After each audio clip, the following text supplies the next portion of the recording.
அருள்மிகு ஆதிபராசக்தி, பிரித்திங்கரா தேவி, வராகியம்மன், சரபேஸ்வரர், ஆதீஸ்வரர், சப்தமாதாக்கள் ஆலயத்தில் சென்னை எம்கேபி நகரில் குடிகொண்டிருக்கும் அம்மன் 3 தெய்வங்களும் ஆதிபராசக்தி அம்மன், பிரித்திங்கரா தேவி, வராகியம்மன் 30 தேவிகளும் குடிகொண்டிருக்கின்ற இந்த ஆலயத்தில் ஒவ்வொரு அமாவாசையும் மக்கள் அலைகடல் என திரண்டு வருவதற்கு என்ன காரணம் என்று சொன்னால், இந்த ஆலயத்தில் ஒரு எலுமிச்சம்பழம், ஒரு கற்பூரம் இதை வாங்கி சுற்றி போட்டாலே சகல காரிய தடைகள், அதே மாதிரி இந்த ஆலயத்து உள்ள கால் வச்சாலே செய்வன, என்ன பிரச்சனை பேய் பிடிச்சிருக்கு எல்லாமே இந்த ஆலயத்தில் கால் வச்சவொடனே பஞ்சா பறந்துடும். அந்த காரணத்துக்காக தான் மக்கள் அலைக்கடலன்னு திரண்டு இந்த ஆலயத்துக்கு வர்றாங்க. அதே மாதிரி என்ன நினச்சி வர்றாங்களோ அந்த வேண்டுதல் 11 அமாவாசையில் நிவர்த்தி ஆகுது. ஒவ்வொருத்தரும் திருமணம் ஆகலைன்னு சொல்லிட்டு வருவாங்க, அவங்களுக்கு திருமணம் ஆகிடும். குழந்தை பாக்கியம் இல்லைம்பாங்க, அந்த குழந்தை பாக்கியம் கிடச்சிரும். வீடு கட்ட முடியலம்பாங்க, பாதியில் நிற்கிதும்பாங்க. இந்த கோயிலேருந்து எடுத்துகிட்டு போய் பழத்தை எடுத்துகிட்டு போய் திஷ்டி தேங்காய் கொண்டு அந்த வீட்டில் கட்டினாங்கன்னா அந்த வீடை கட்டிடலாம். அதேமாரி வீடு வாங்க முடியாமல் கஷ்டப்படுவாங்க. அவங்களும் வராகியம்மன்ட்ட மனசு உருகி வேண்டுனா பூமி சம்பந்தப்பட்ட அத்தனை பிரச்சனைகளும் தீர்க்கக்கூடிய சக்தி வராகியம்மனுக்கு இருக்குது. அதனால தான் வீடு வேணுமா, வீடு கட்டணுமா, இல்லை வீட்டுக்கு லோன் வேணுமா, அதாவது மண் சம்பந்தப்பட்ட அத்தனை பிரச்சனையும் தடையின்றி நடைபெறுது இந்த ஆலயத்தில் தான். அதே மாதிரி பிரித்திங்கரா தேவி எடுத்துக்கிட்டிங்கன்னா, எப்படியாப்பட்ட செய்வனை உங்களுக்கு செய்திருந்தாலும் இந்த ஓமத்தில் கலந்துக்கிட்டு இந்த ஆலயத்தில் உள்ள கால் வச்சாலே அது அப்படியே பஞ்சா பஸ்பமாக மறைஞ்சிரும். இந்த கோயிலை பொறுத்த வரைக்கும் செய்வனையாக இருந்தாலும் சரி, பேய் பிசாசு பிடிச்சதாக இருந்தாலும் சரி, இந்த கோயிலுக்கு வந்தாலே எல்லாம் அப்படியே எப்படி தெரிச்சு ஓடுன்றதே தெரியாது. ஒருத்தவங்க 4 பேர் 5 பேர் சேர்ந்து பிடிச்சி இழுத்துட்டு வருவாங்க ஒரு பெண்ணை. அந்த 4-5 பேர் சேர்ந்து இழுத்துட்டு அவங்களால கொண்டே வர முடியாது. கோயிலுக்குள்ளே காலை வச்சு இழுத்துட்டு ஒரு அரை மணி நேரம் கோயிலுக்குள்ளே உட்கார வச்ச உடனே அந்த பெண் சர்வசாதாரணமாக எந்திரிச்சு அவங்களே போய் சாமிக்கு போய் விளக்கு போட்டுட்டு அவங்க தனியாக போகிறாங்க. இது மாதிரி பல பேர் இந்த ஆலயத்தில் நடக்குது. அதே மாதிரி கல்யாணம் ஆகலைன்ற வார்த்தைக்கு இங்கே இடம் இல்லை.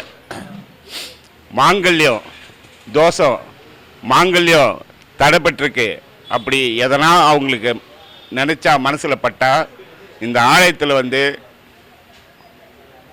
11 அமாவாசை, ஒவ்வொரு அமாவாசையிலையும் எலுமிச்சம்பழம், பச்சை மிளகா. இந்த எலுமிச்சம்பழம் பச்சை மிளகாவை மூட்டையாக வாங்கி தரலாம், எண்ணிக்கையில் வாங்கி தரலாம். நம்மளுடைய வேண்டுதல் பெருசாக இருக்கும், கோடியாக இருக்கும். ஆனால் சாமிக்கு நம்ம செய்கிறது அது ஒரு அர்ச்சனை கொடுப்பாங்க, ஒரு பொங்கல் வைப்பாங்க. அந்த சாமி செய்து கொடுத்ததுக்கு பலன் இதுதான் அவங்க கொடுப்பாங்க. அப்படி இருக்கக்கூடாது. எலுமிச்சம்பழம் பச்சை மிளகாவை எப்படி நமக்கு தாராளமாக அந்த அம்மா பிரச்சனையை தீர்த்து கொடுக்குதோ அது மாதிரி எலுமிச்சம்பழம் பச்சை மிளகாவை கொண்டு இங்கே இருக்கிற அண்டாவில் அப்படியே மூட்டையாக கொட்டணும். அப்படி தாராளமாக நீங்கள் கொட்டும்போது அந்த அம்மா சந்தோஷமாக ஆனந்தமாக நமக்கு இருக்கிற பிரச்சனைலாம் போய்க்கு கொடுக்கறதுக்கு அந்த அம்மா நமக்கு உறுதுணையாக இருப்பாங்க. இது மட்டும் இல்லை, இந்த கோயிலில் மைய கொடுக்குறோம்.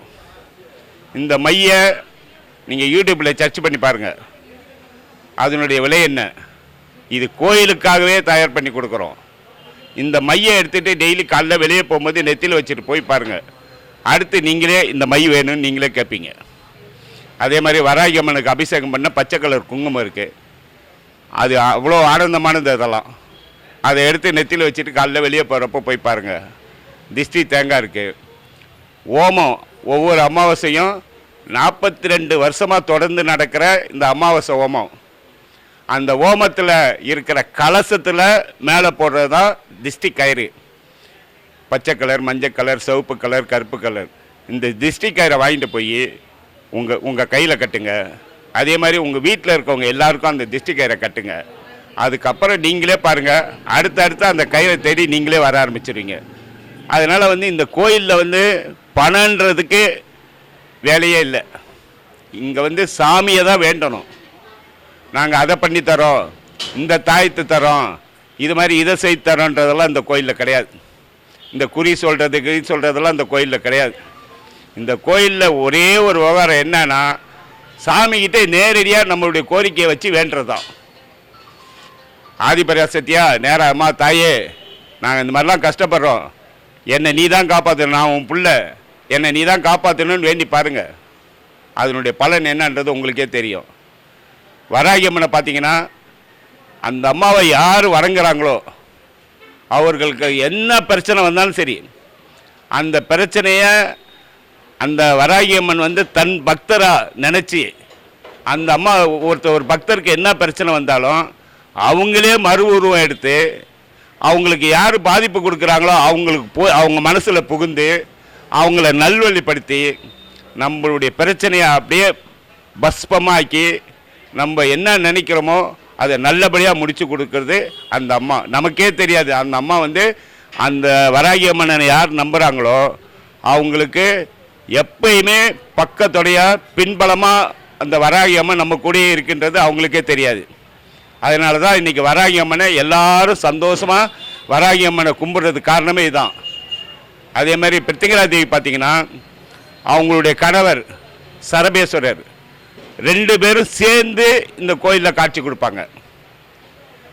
பிருத்திங்கரா தேவியினுடைய சக்தி அபார சக்தி, சரபேஸ்வரர் அதை விட பயங்கரமான சக்தி. அப்போ அந்த 2 பேரும் ஒரு இடத்துல இருந்து காட்சி கொடுக்குறாங்கன்னா நம்மளுடைய கோரிக்கை எப்படி நிறைவேறுன்றதை நீங்கள் யோசனை பண்ணி பாருங்கள். அதே மாதிரி ஆதீஸ்வரர் கோயில் இருக்குது. சிவன் கோயில் பார்த்தீங்கன்னா குடும்பத்தோடு காட்சி கொடுப்பாங்க. சிவன், பார்வதி, விநாயகர், முருகர் குடும்பம், அவங்க குடும்ப சதவீதமாக அப்படியே இருப்பாங்க. அப்படியே பார்த்தீங்கன்னா நவகிரகம் சனீஸ்வரன் பகவானை பார்த்தீங்கன்னா அவருடைய துணைவியார், கேது பகவான் எடுத்திங்கன்னா அவருடைய துணைவியார், குரு பகவான் எடுத்திங்கன்னா அவருடைய துணைவியார், புதன் பகவான் எடுத்திங்கன்னா அவங்களுடைய துணைவியார், சூரிய பகவானுக்கு 2 மனைவி, அந்த 2 மனைவியும் 2 பக்கமும் காட்சி கொடுப்பாங்க. அதே மாதிரி சுக்கிர பகவான் பார்த்தீங்கன்னா அவருடைய மனைவி, சந்திர பகவான் பார்த்தீங்கன்னா அவருடைய மனைவி, செவ்வாய் பகவான் பார்த்தீங்கன்னா அவருடைய மனைவி, ராகு பகவான் பார்த்தீங்கன்னா அவருடைய மனைவி. இந்த மாதிரி நவகிரகங்களில் அவங்களுடைய வாகனத்தோடு மேலே துறவியோடு காட்சி கொடுக்குற இடம் இந்த சென்னை மகாகவி பாரதி நகர் ஆதிபராசக்தி கோயில், ஆதீஸ்வரர் திருக்கோயில். அதே மாதிரி சப்த மாதாக்கள் 7 பேரும் இங்கே தான் இருப்பாங்க. சப்த கன்னிகள் வேற, சப்த மாதாக்கள் வேற. இந்த சப்த மாதாக்கள் இந்த ஆதீஸ்வரர் கோயிலில் காட்சி கொடுக்குறாங்க. மதுரை வீரசாமி, இந்த மதுரை வீரசாமி வெள்ளையம்மா பொம்மியம்மாவோட குடும்பத்தோடு சேர்ந்து இங்கே எழுந்தல் இருக்காங்க. அதனால் மக்கள் மதுரை வீரசாமிக்கு கும்பிட்றவங்க ஒரு பக்கம் வர்றாங்க, ஆதிபராசக்தியை கும்பிட்றவங்க ஒரு பக்கம் வர்றாங்க, பிருத்திங்கரா சரபேஸ்வரர் கும்பிட்றவங்க ஒரு பக்கம் வராங்க, வராகியை கும்பிட்றவங்க ஒரு பக்கம் வராங்க, சிவனை கும்பிட்றவங்க ஒரு பக்கம் வராங்க, ஐயப்பனை கும்பிட்றவங்க ஒரு பக்கம். இந்த மாதிரி எல்லா சாமியும் இந்த ஆலயத்தில் இருக்கிறதுனால மனநிறைவோடு இந்த ஆலயத்துக்கு சந்தோஷமாக அவங்க என்ன நினைக்கிறாங்களோ அத்தனை கோரிக்கைகளும் நிறைவேறி ஆனந்தமாக சந்தோஷமாக அவங்க செல்கிறாங்க. அதனால தான் எங்களுக்கு இந்த ஆலயத்தில் எங்களுடைய பணி சிறக்கணும், எங்களுக்கு நீங்களாம் நல்ல ஒத்துழைப்பு கொடுக்கணும். நீங்கள் இப்போ கோயிலுக்கு வந்துட்டு போகிறீங்கன்னா உங்களுக்கு நல்லது நடந்தால் தான் நாங்கள் இந்த கோயில் ஆலயப்பணி செய்கிறதுக்கு எங்களுக்கு மனசு நிறைவாக இருக்குது. இந்த ஆலயம் 42 வருஷத்துக்கு முன்னாடி நான் கட்டினது. பக்கத்தில் இருக்கிறது என்னுடைய மனைவி. அதே மாதிரி சிவன் கோயிலும் அதே மாதிரி தான். இந்த எதுக்கு நான் இதை சொல்கிறேன்னா, இந்த 42 வருஷத்தில் அம்மன் கோயிலை கட்டுற, அதுக்கப்புறம் சிவனை கட்டுறோம். சிவன் கோயிலை கட்டினாலே நம்மளுடைய ஆயுசு முடிஞ்சிச்சுன்னு அர்த்தம். அப்போ நமக்கு வந்து பூர்வ அடுத்த ஜென்மம்னு ஒன்று இல்லைன்றது நமக்கு ஒரு வாய்ப்பு கிடைச்சிருக்கு. சிவன் கோயிலை வந்து எல்லாருமே கட்டிட முடியாது. அந்த சிவன் கோயிலை கட்டுற பாக்கியம் எனக்கு கிடைச்சிருக்கு, என்னுடைய குடும்பத்துக்கு கிடைச்சிருக்கு. அதனால தான் எல்லாரையும் வாங்க, சந்தோஷமாக நல்லா வேண்டுங்க. ஒரே நாள் அமாவாசை வந்துட்டு போகிறத விடுங்க, டெய்லி இங்கே வருவாங்க. அது மாதிரி மாதத்தில் ஒரு 2-3 நாளாவது இந்த கோயிலில் வந்து இந்த கும்பலில் வந்து அமாவாசையில் கும்பிட்றத விட தனியாக வந்து பொறுமையாக உட்காந்து நல்ல மனசு உருக எந்த அளவுக்கு வேண்டுமோ அவ்வளோ தூரம் வேண்டி பாருங்கள். அதுக்கப்புறம் நீங்களே போய் ஒரு 10 பேருக்கு சொல்லுவீங்க. ஓம் சக்தி ஆதிபராசக்தி, ஓம் சக்தி பிரத்திங்கரா, ஓம் சக்தி வராகியம்மன், ஓம் சக்தி, ஓம் நமச்சிவாயா ஆதீஸ்வரர்.